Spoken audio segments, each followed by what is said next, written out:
and welcome back to another episode of the Crazy Stupid Marketing Show, the show where we talk about a bunch of the other stuff that nobody on other marketing shows talks about, including our wonderful topic for today, which is marketing accessibility. And so you're probably thinking, what is the conversation about marketing accessibility even about? I don't really know.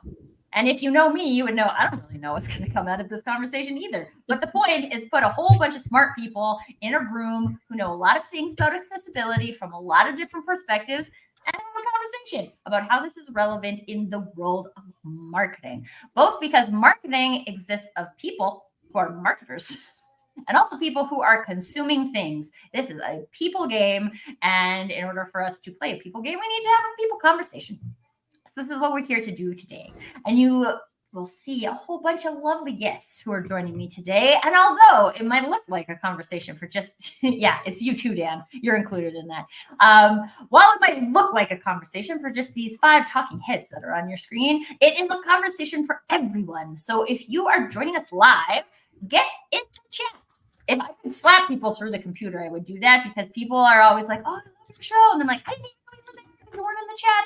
So at least tell us that you're there and watching in the chat. But specifically, if you have an experience with accessibility from a marketing perspective or from not a marketing perspective, or you've experienced something that has been very difficult for you from an accessibility perspective, specifically when it comes to marketing, but in any other arena, we have some wonderful experts in the room to have this conversation and be helpful today. And I think they have a whole bunch of sneaky tools in their pockets. So also, if you're looking for tool recommendations from a marketing accessibility point of view, please ask those questions in the chat because this is where you come to get the answers or where you come to get more questions. Depends on how deep we need to go today.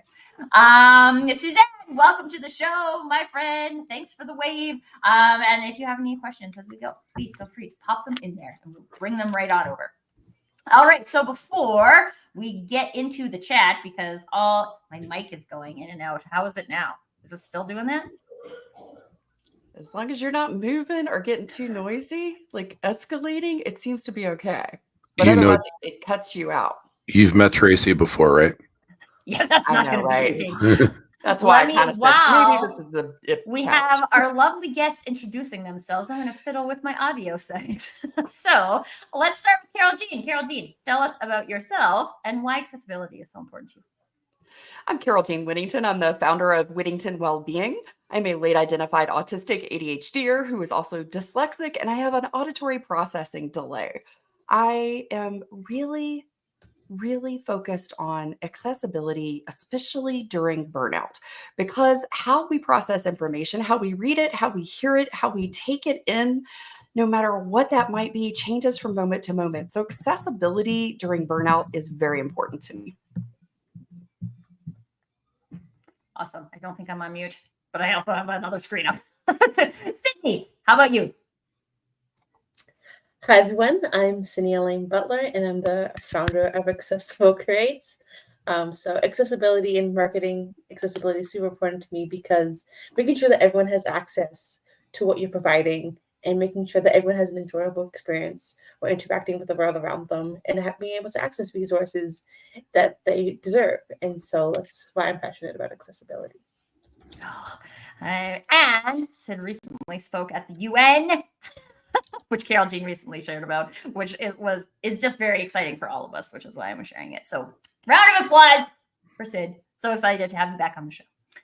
Diana. Hi, I'm Diana DeMock, and I am the founder of Accessibility for Everybody.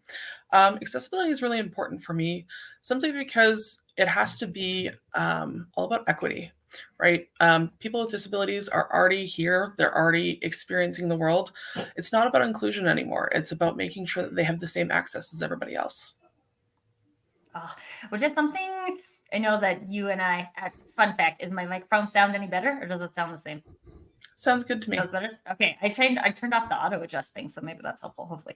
I grew up with an aunt in a wheelchair, and it was always like so surprising for me that places she could not go because she couldn't use her legs. And it always seemed weird to me. So I'm like so happy that there's so many of you doing different accessibility efforts for different ability types. Love it so much. And last but not least, the most famous talking head on this panel, Deborah. Diana, you got me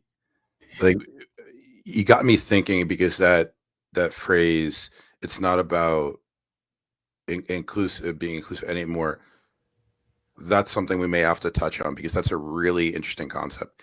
My name is Dan. I've been lucky enough to be working with Tracy for the better part of 4 or 5 years. I am ADHD, language processing disorder, which means I don't always, I know what I'm trying to say up here, doesn't always come out here. So when you see me looking up, I'm basically trying to picture what I'm trying to say before I say it. I'm also an autism dad and do a lot of work within the space. I want to set the tone right away in saying that when we talk about neurodiversity, when we talk about differences and superpowers that people have, we need to get out of the habit of validating.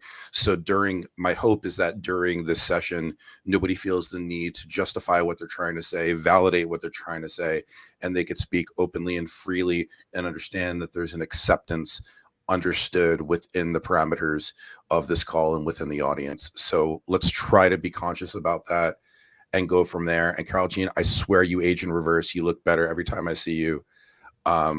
I need whatever's in your coffee, or Irish coffee, or whatever. You mean the stuff I just spilled all over myself on live show?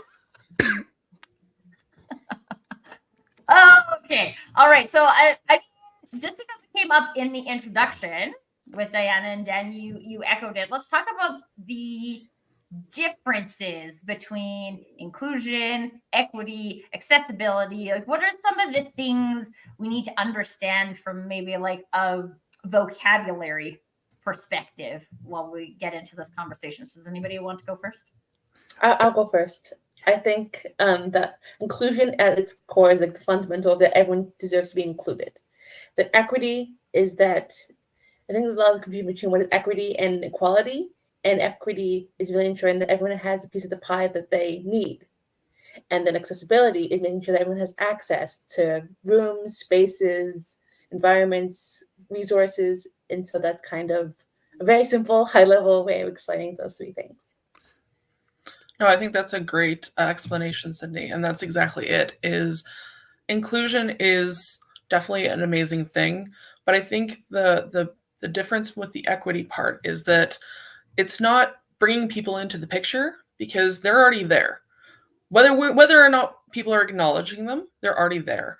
And people with disabilities need proper representation, and they also need accessibility in all things, including marketing, and especially with like online content.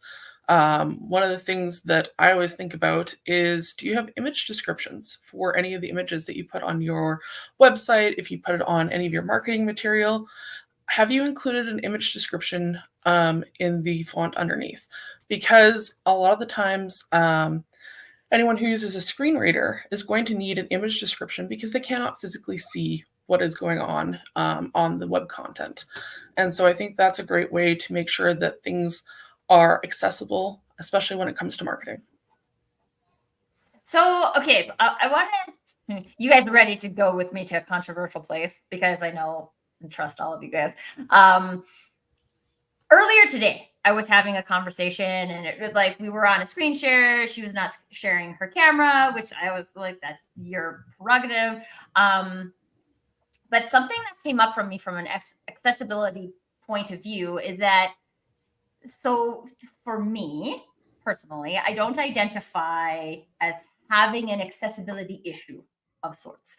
And so it's not top of mind for me. And like one of the conversations we were having was she has an app, and she's like, oh, I try to put the image descriptions on, but I just don't think of that, right? It's just not something that I think about on a day-to-day basis. And I do think that accessibility is more top of mind for people who are experiencing the lack of accessibility. So I'd love to hear from all of your perspectives, because different experiences here.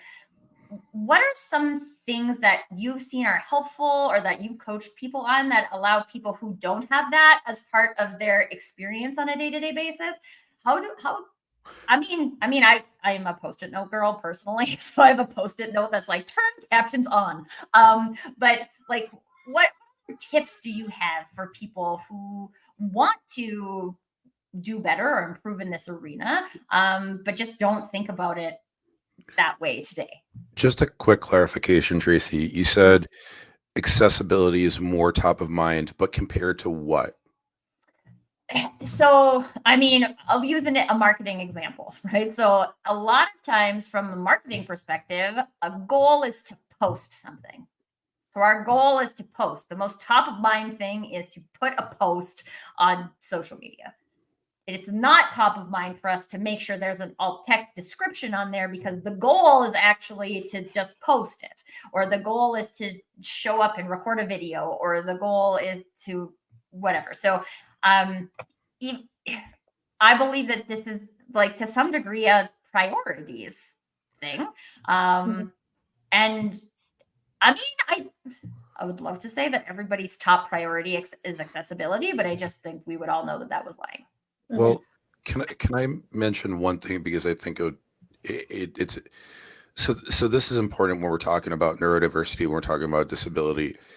When it comes to the way the brain is made up, I want to be very careful to when we look at using language like priority or forgetfulness, because for large components of the neurodiverse and disability community, it's not a matter of being purposely forgetful.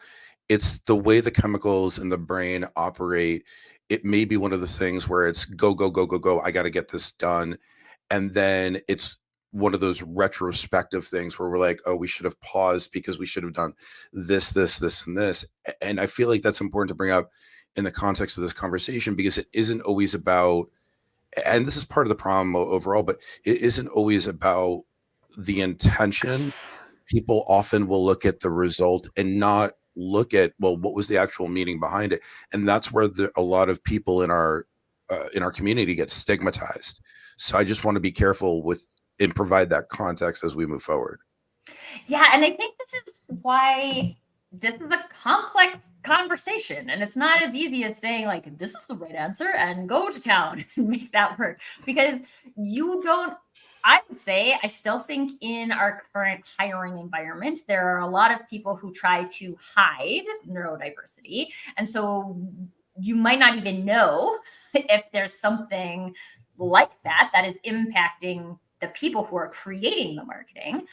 And then at the same time, we have what we would generally consider from a marketing perspective, like our brand guidelines, right? We have our brand voice, we have our brand guideline. This is what we do on every post, right? So like these are the types of things that we do. And so it's really not as easy as saying, like, just put this in your brand guidelines and you'll be able to do it every time. Because that's why I asked the question, to be honest with you, because I wanted to open up the conversation so that we could talk about it from the different perspectives. So I don't think we can go any further until we talk about the whole purpose of this conversation, the why of accessibility. Absolutely. I don't think we can do that till we talk about it first. And why, from my perspective, why is accessibility important?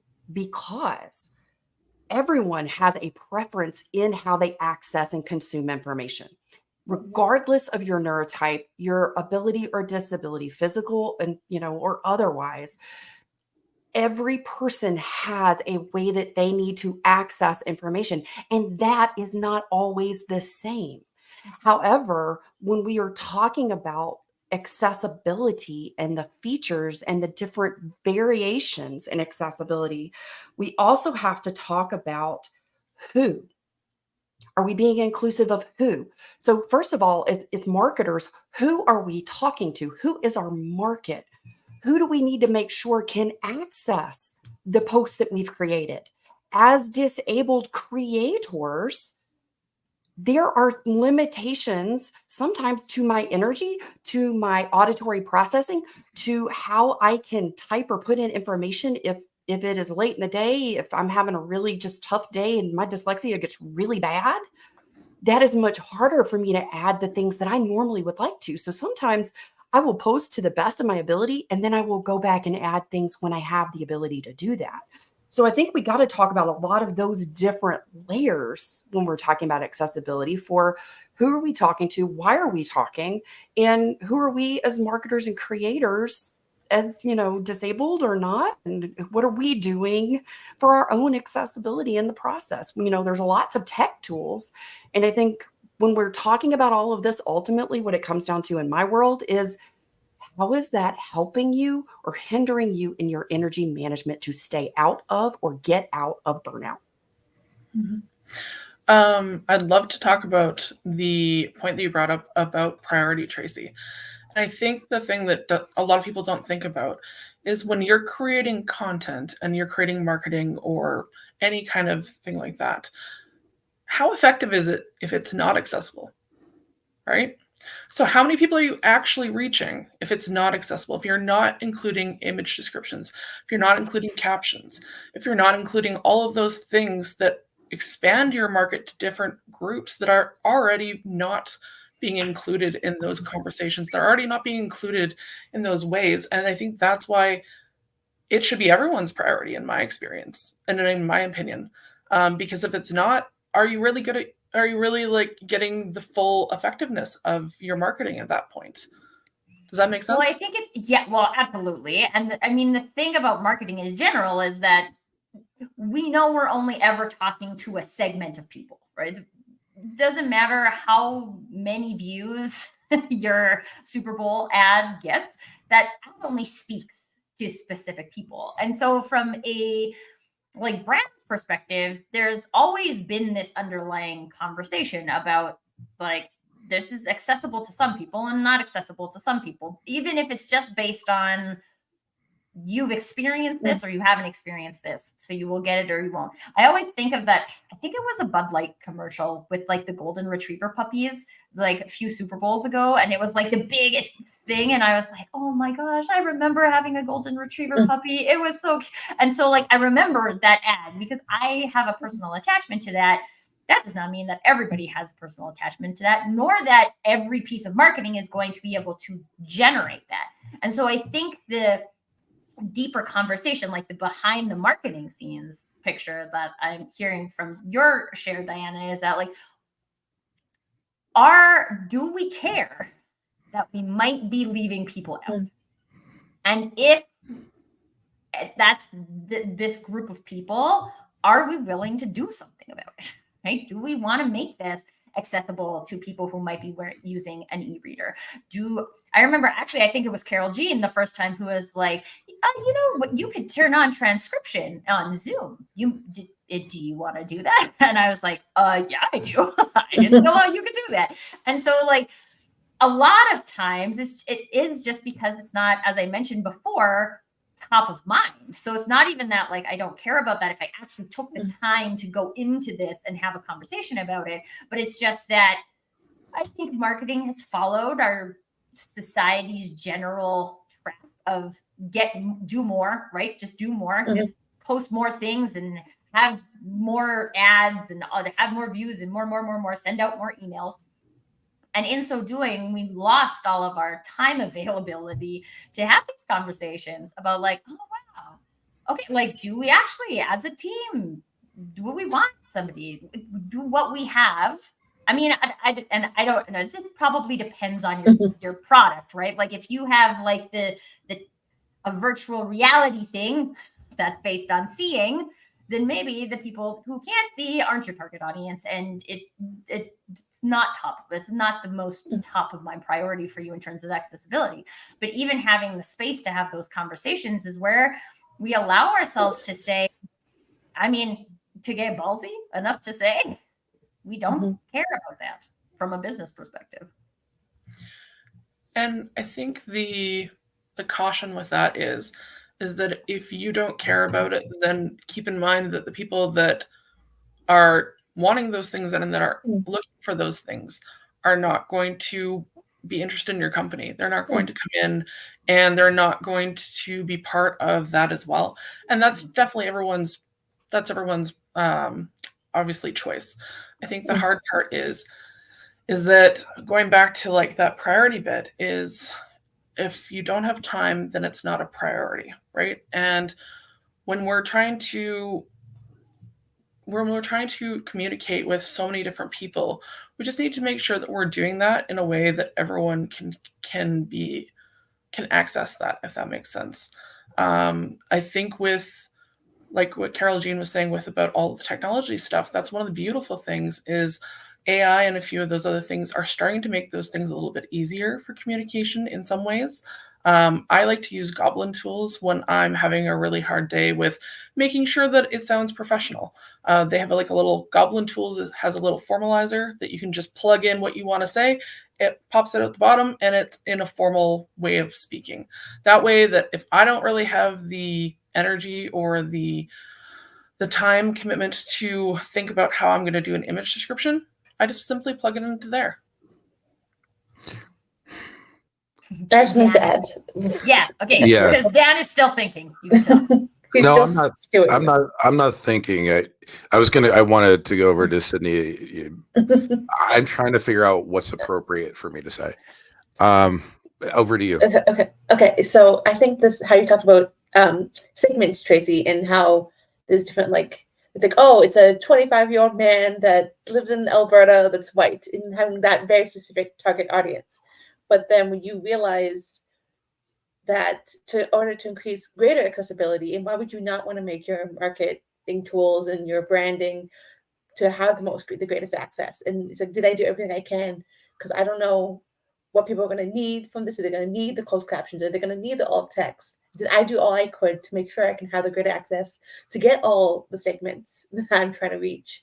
And I think there's this disconnect that people with disability are separate from the, it's like, okay, we have LGBT community, we have the disabled community, but with the disability community, it overlaps everyone. I'm biracial, and have disabilities, and I'm queer myself, and I have all these different intersectional identities of who I am, and I can't get rid of any one part. And so I think when you try to silo people in marketing, that's when the real issues come about, and just to be able to have these conversations and have those diverse perspectives. It's like, okay, I did all I could.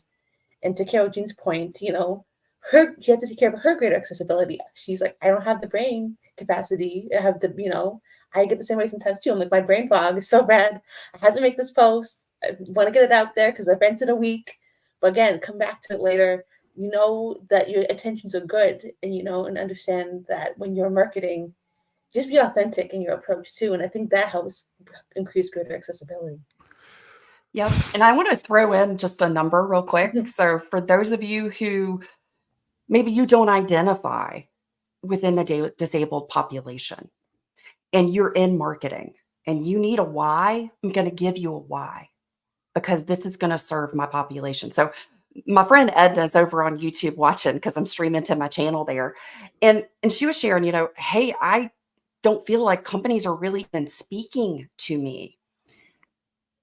In the United States alone, the disabled population has a disposable amount of income in excess of $500 billion. $500 billion. So if that does not get you on board for accessibility, I don't know what else will. I love the contributions with everybody. I'm having a little bit of a difficult time because there's a lot of different ways that I try to look at things, and fundamentally, and I'm just going to be very direct, there's part of me that disagrees with you, Diana. And the reason why, and what I'm trying to wrap my head around, and this is the reason for my pause, is there's so many assumptions that occur in public when you put out something. There's assumptions that are made in marketing materials. There's assumptions that are made by the viewers and the readers. And yes, I believe everything should be as inclusive as possible and accessible as possible. Where I sort of have a difficulty is making the assumption that somebody is not prioritizing accessibility.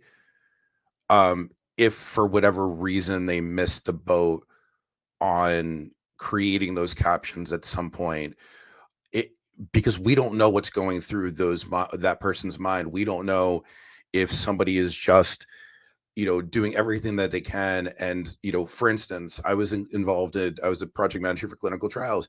Well, let's take MS. Nobody looks at MS the same way. So visual representation on MS is going to be completely different from person to person.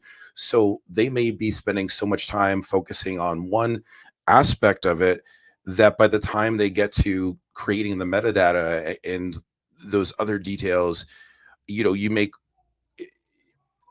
they're just too tired. And should they go back and add it? Yes, but should we be stigmatizing for and saying that they're not prioritizing? That's a different story. Now, if they keep doing it, then I 100% agree. Then that's a fallacy within the philosophy, and that is a deprioritization. But I have to be very careful about the context in which we have these conversations, because at some point we have a very real risk of offending somebody that doesn't deserve to be offended. Well, and I think this comes back to the complexity of it, right? Because in my mind, and if anyone disagrees, I'm always happy to hear it on the show, because this is about new ideas and new perspectives. That one, in marketing, mistakes get made, right? Stuff goes through 3 levels of proofing and then is still wrong. And you're like, how did that happen? I don't know about you, but sometimes I see a TV commercial and be like, really? Proved. I don't know. We're still humans doing human things, and humans have our own limitations. Even I have approved things that shouldn't have been approved because I'm trying to move too fast. There's a variety of different reasons. So there's always the human component. When I think about intentions and priorities and things of that nature, I always think it comes back to, are we talking about this? Are we talking about this as part of our marketing conversation, or are we not talking about this as part of our marketing conversation? Because if we're not talking about it as part of our marketing conversation, we're probably not going to get lucky and just be accessible. Okay? We likely have to do some different things that are outside of the norm of how someone's using LinkedIn or Facebook or video processing to do those things. So have we had the conversation? And this is why I bring the conversation to the show today, because if I don't control whether every business everywhere wants to have the marketing accessibility conversation. But if you do want to make your marketing more accessible and you are not having a marketing accessibility conversation internally, again, you're probably not going to just get lucky and have it happen for you. Yeah, if you I don't mind, look at it like, let's assume good intent, right? Because I think we get caught in that when we can't open a conversation is when we're not assuming good intent, because then we go in with these emotions and this preconceived thing, and then people tend to get really defensive, and then they're shutting down and they're not open to hearing new things. And so, one of the things I love people to assume good intent from me. I don't always deliver things in the best way. I have the best of intentions, but if someone assumes good intent and says, "Hey, Girl Jean, can you kind of tell me what's going on here?" Sid and I have had this kind of conversation before about assuming good intent, because that happens a lot. Sid, I bet you got some thoughts on this one. Real quick, Diana has been trying to speak for a little bit now. Oh yeah, sorry. I was just gonna say, I'm not trying to come across as like you have to do this or you're a horrible person. That's not at all where I'm coming from. The thing that I'm thinking about is that by making it a priority and by making it something that you do think about and that you do include in, that is part of learning about how to increase the accessibility of things, right? This is a learning process. We're all learning. We're all going to be changing things as accessibility things go on, and it's not you're not, if you're not doing this, it's not good. Like, that's not what I'm trying to say. I'm saying that let's try to start making this a priority so that we can make things more accessible, so that we can make things more easier to access for people, so that we're not unintentionally leaving people out. And the beautiful thing and the hard thing about accessibility is it's so diverse that that's a goal that may 100% be unattainable to make sure it's accessible for everyone. That's okay. But the main thing I think is that when we hear feedback from people, when we think about who we're interacting with I think we really need to make it intentional that way of, okay, I want to make sure that when I'm speaking and I'm saying something that I think is really important, whether it's marketing or whether it's a brand message or anything else, is that can I include as many people in that as possible on the accessibility standpoint so that they're feeling like I'm speaking to them as well. Kind of, I can't remember who had mentioned that earlier, but someone had said, a lot of people feel like they're not being even talked to, and people with disabilities, that's a big thing that I've heard from a lot of people, is that they don't even feel like people are treating them like human beings, and that is so sad and so disheartening. And that's one thing that I really want to put forward with my intentions, is that I really make sure to be inclusive as possible so that I'm not unintentionally making someone feel that way, or my marketing or whatever I'm posting is making someone feel like I'm not thinking about them. If that makes sense. It does. Sydney, can I say something real quick and then I'll turn it over to you? Is that okay? And I want to be very clear. I wasn't taking what you were saying in a negative perspective. I think for me, um, one of the things that we talk about neurodiversity is a lot of people that are neurodiverse are very sensitive, and I'm one of them. And I know how much effort I go through in trying to think of every single person out there when I'm creating content, when I'm setting something up. And when I make mistakes, which I make more than my fair share of mistakes, whether it's called out or not, I'm self-aware enough to know how hard I take it. And because of that reason, when I'm having these conversations, I have to be very careful for the sake of the audience to put that in context and make sure that nobody's inadvertently feeling like they're being isolated. So it's not about necessarily the message. It's about how do we receive that message and how do we provide that message. But the actual context of what you were saying, I 100% get and I 100% agree with. It's just, for me, this is it's a bit touchy because of that. It's I don't want people to get hurt. Yeah, no, and I completely understand that. I think for myself as well, because I'll be honest, I'm neurodiverse as well. It's not that I haven't made mistakes where I haven't put in the image descriptions and, oh, I have to go back and do that later. I think the thing is that, okay, that's still in the forefront of my head though, that, oh my gosh, I forgot. Okay, I'm gonna go put those in right away so that the people that can see this that haven't already seen it are still able to access that information. And I think it's giving yourself a little bit of grace with this because it is a learning process. 100%.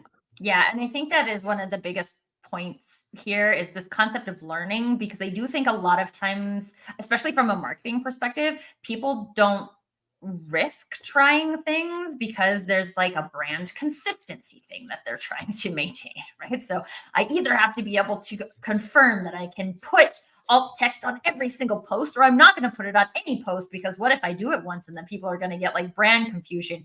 And this is the thing I always think is really interesting on the branding front, because branding is the experience people have of you. Okay. They either get the feeling from you that you care about accessibility or they don't. But there's also, like, I think a lot of times, especially in marketing, because we are trying to maintain brands, that we don't want to look like we're learning publicly. And so when we do these types of activities and we make a mistake, there's the opportunity for us to look like we're learning publicly. And where I would, from a brand perspective, be like, yeah, my brand is all about learning and growing. So I'm going to get it wrong sometimes. And I'm going to forget to put captions on things. And I'm going to try to... Luckily, Carol Jean could answer Diana's question today about how she can get captions on StreamYard, because I didn't know that. Right? And now I know that, which is helpful for next time. But I didn't know that. Again, now I know, and now I can and do better. But this is, I think, it's anything around like accessibility, neurodiversity, especially when it is a priority or it is important to people, they don't want to get it wrong. And I think, like, Dan is asking an interesting question here to how do we do that without coming across as placating everybody and just trying to be like, I'm everything to everyone, because none of us are that either. But I don't actually believe that's placating. And sorry to jump Mhm. in. That's not placating. In fact, respectfully, I don't even like the use of that word.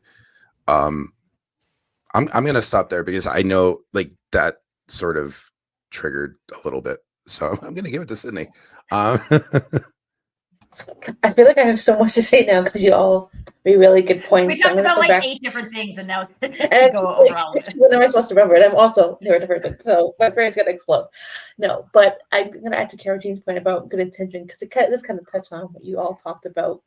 I think as long as you are open and honest and try and make those good intentions is the key. Understanding and things are always coming out in the marketing world and the branding world and with accessibility. It's the both two of the most fast changing spaces to be in right now. And so again, giving yourself that grace. I mean, like I'm learning, I'm catching up. For example, with camel case, when you do hashtags in a post, making sure that if you have it has more than it has, for example, if it has 2 words, having both those words up the first letter of each of those words be uppercase.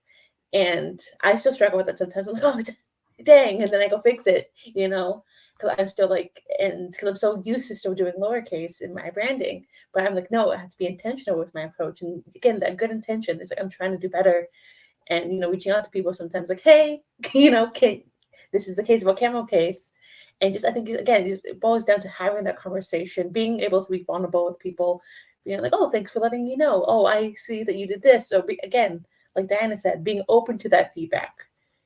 Try and provide the greater accessibility, but sometimes you can't see all the little minute accessibility issues. That's maybe impossible.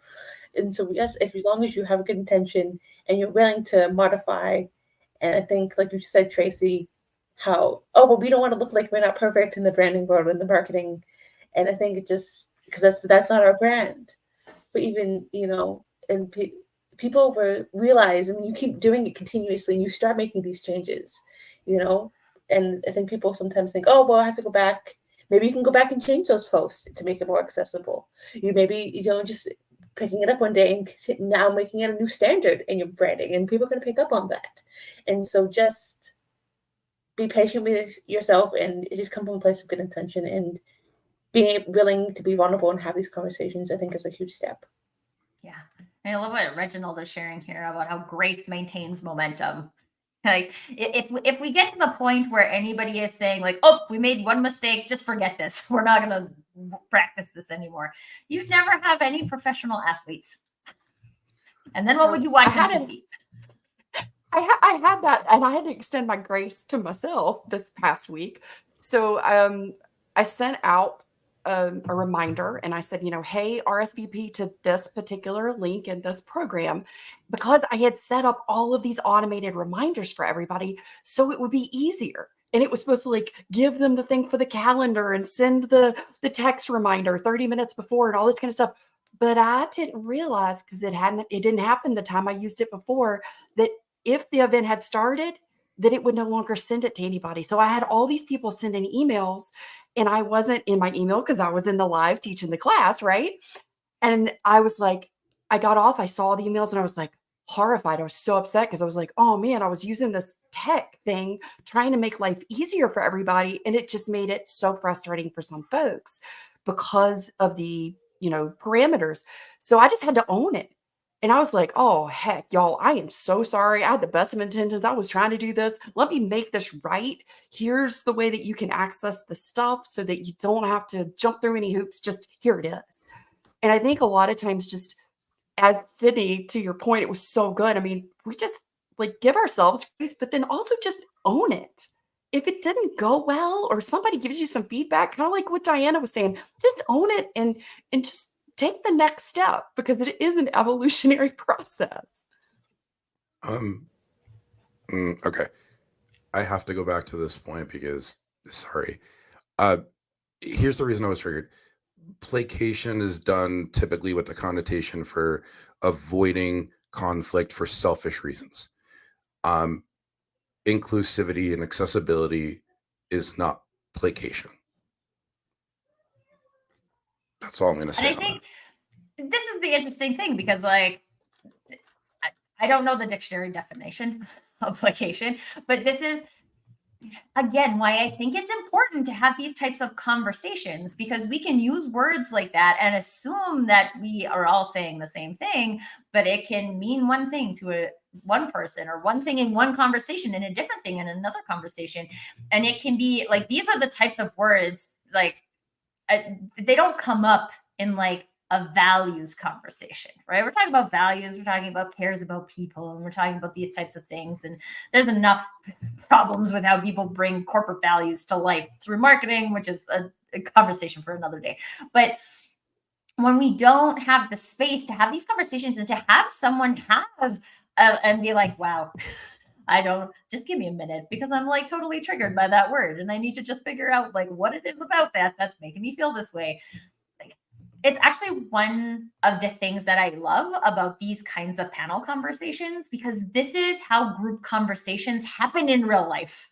And you have a mix of people who have different neurotypes and different skills and different expertise and different knowledge.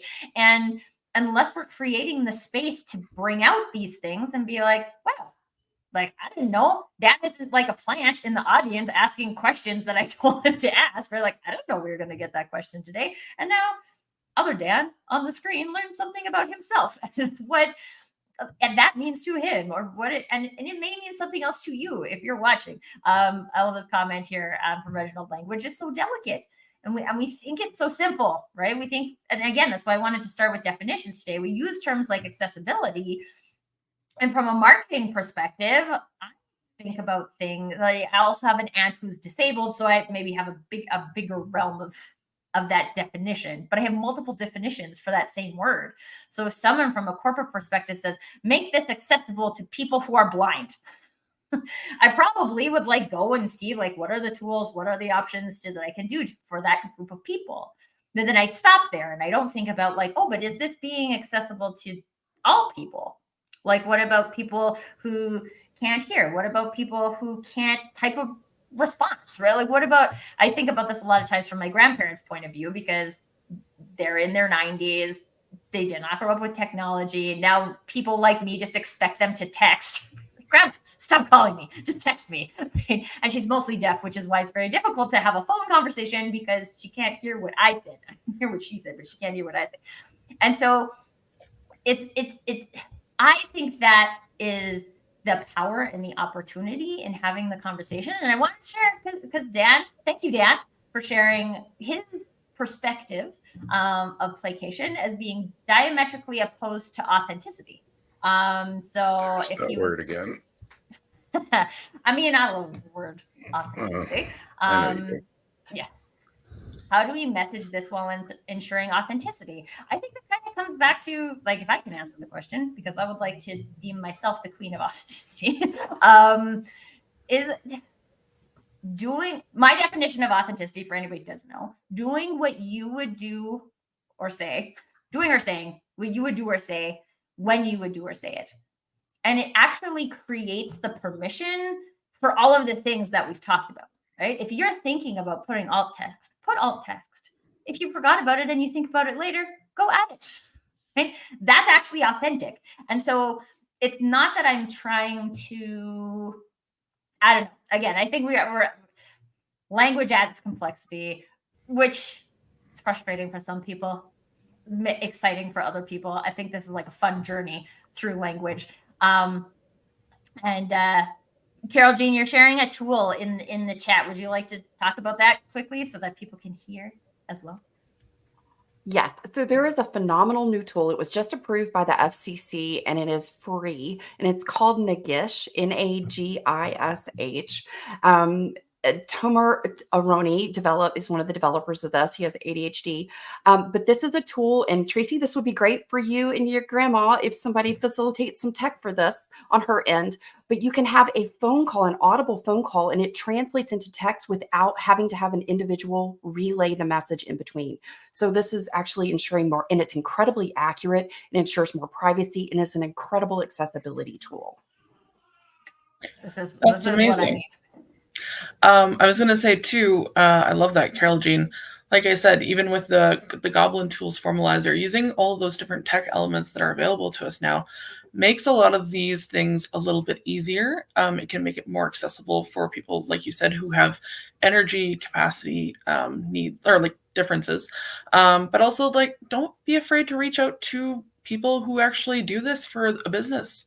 Don't be afraid to reach out to the rest of us if you need accessibility added to your marketing, if you need accessibility added to your website. One of the things that I think about a lot is, do you have like descriptions of what kind of washrooms you provide in your business on your website? Do you have accessible washrooms? Those kind of things. But don't be afraid to reach out to the people who are already doing this and already are thinking about this, and especially people with disabilities, because when we're already aware of these things, it makes us aware of the other disabilities that we may not have as well. Kind of that beautiful thing of once you're in the community, you kind of become aware of all the other things that are maybe barriers. And yeah, don't be afraid to reach out to people who can help you with that. It doesn't have to be you. You can definitely outsource those things as well. Just be careful.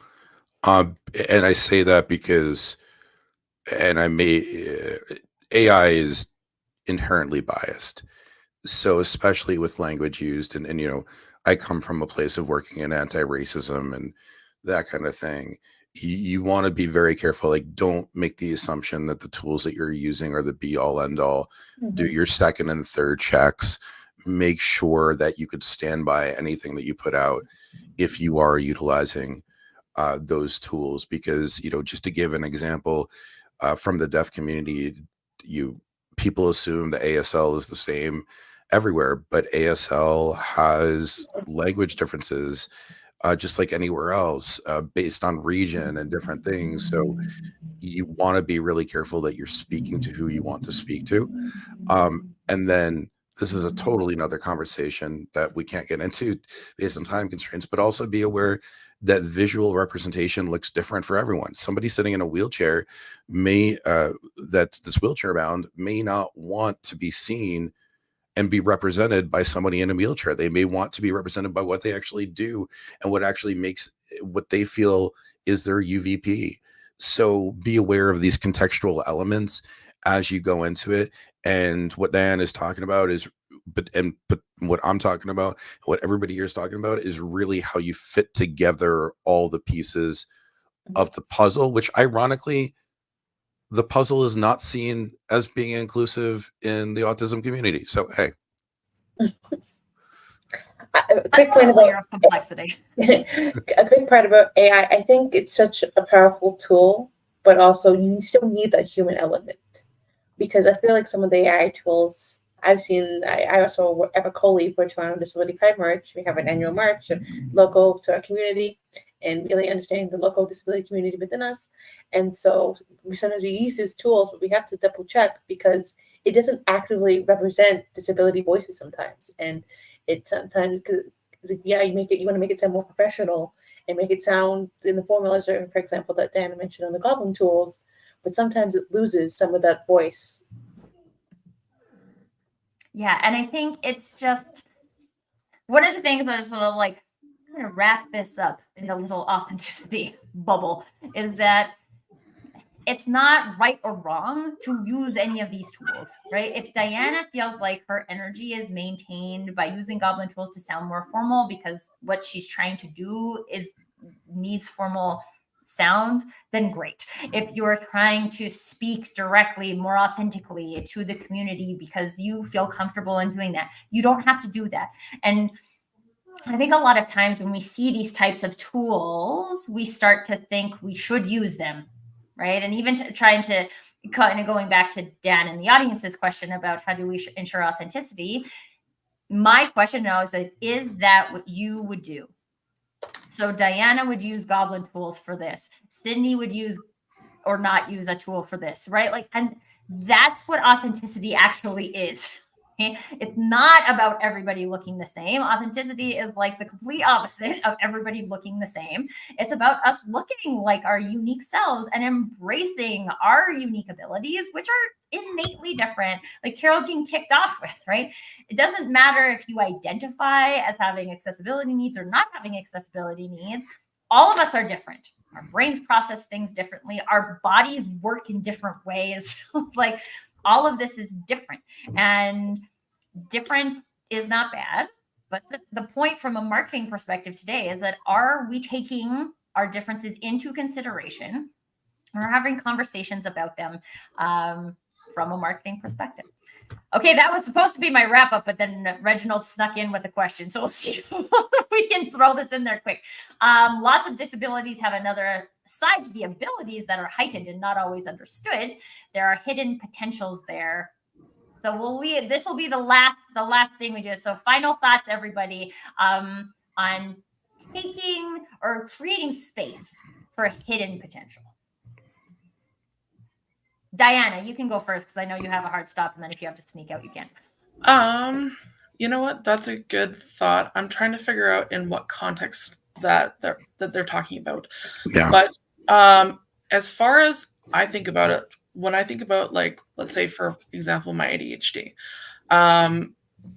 like the benefits of my ADHD is that my ability to hyperfocus means when I'm interested in something, I can make it happen. And that's really useful when it comes to creating content. Sometimes that's really useful when it comes to doing research. So if that's the context that they're talking about, that would be kind of what I see. So don't forget that disabilities aren't just the things that people can't do. They also, there's a flip side of what that perspective allows them to do better, actually, sometimes. Agree. How about you, Dan? I mean, Diana really sort of hit the nail on the head as far as I'm concerned. What I would say is that I mean, granted, I'm not exactly where I need to be right now, but I wouldn't be where I am without accepting that those things that growing up I wish were different are actually things that help me be the person that I am. And this is the difference between you using the word authenticity. I just say, hey, this is me, raw, real, whatever. And um, it's great. Look, everybody has everybody has their idiosyncrasies.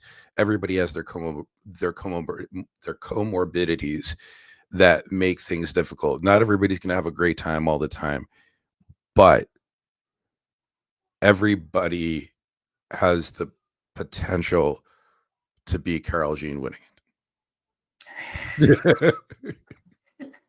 Or to be yourself.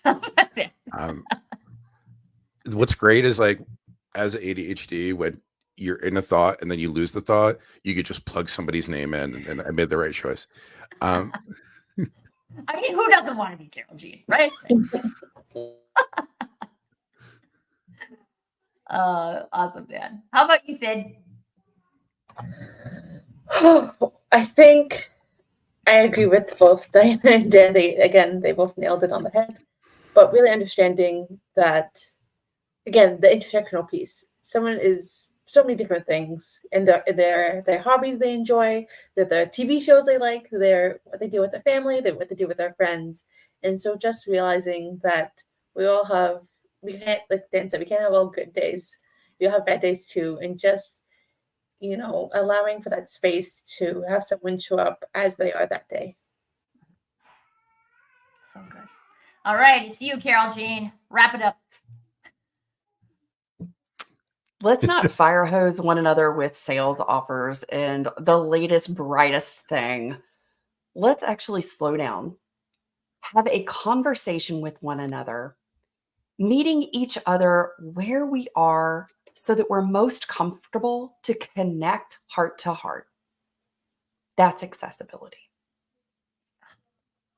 And you make it sound so simple. And if only more marketing took positive intent and conversations into consideration, then maybe we could get there with But it marketing. is simple. It is. I mean, conceptually, it is. No, not even conceptually. It's from a simplicity point. Like if we look at this overall, and I'll make this as quick as I can. Nope, not again. Not nudie. Nope, you're not dressed. Hi, This is real life, folks. Hi, Real Brookie. life. I'll be right there. Like, Jesus. Okay, Brooklyn, can you say hi?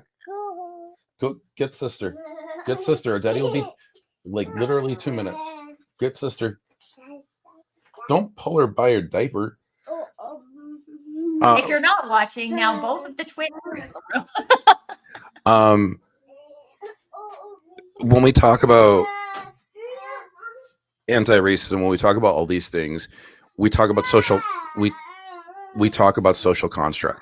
When we remove the boundaries that the social constructs provide, it becomes very clear that humanity is at the forefront. And when you start focusing on that humanity, all that BS that piles on top, that's where we sit. And that's where Carol Jean's going. That's where Sydney's going. That's where Diane is going. That's where you're going. That's not where Tim Sweet is going, but I had to throw my Tim Sweet reference. That's where we need to get back to, because it's been centuries since we were able to provide a clean slate that everybody deserves to sit on. Peace. And you can do that with your marketing, folks. We're not just here having this big philosophical human conversation. These are things that you can bring to life in your marketing, in your businesses, in your social media interactions, like all of the places, if you want to. So if you do want to, look at all these amazing faces on this panel today. Please connect with them. Connect with Carol Jean, Sydney, Diana, and Dan, and have a conversation. What does that look like for you to create more accessibility in terms of your marketing or in terms of other areas of your business, if that's what you're looking for? And don't let this be the last time you have a conversation about accessibility. If this is the first conversation, let it be the first of many so that we can all bring more accessibility into the world. Thank you, Carol Jean, Sydney, and Dan and Diana, for so many amazing tips and tricks today. Reginald, Dan, who else do we have? Edna, and I'm missing one, right? Suzanne in the chat. Thank you so much for sharing your perspectives. Wonderful comments. Thank you for adding what you did today to the conversation. Let's stay in conversation together. And until next time, everybody, permission to do you.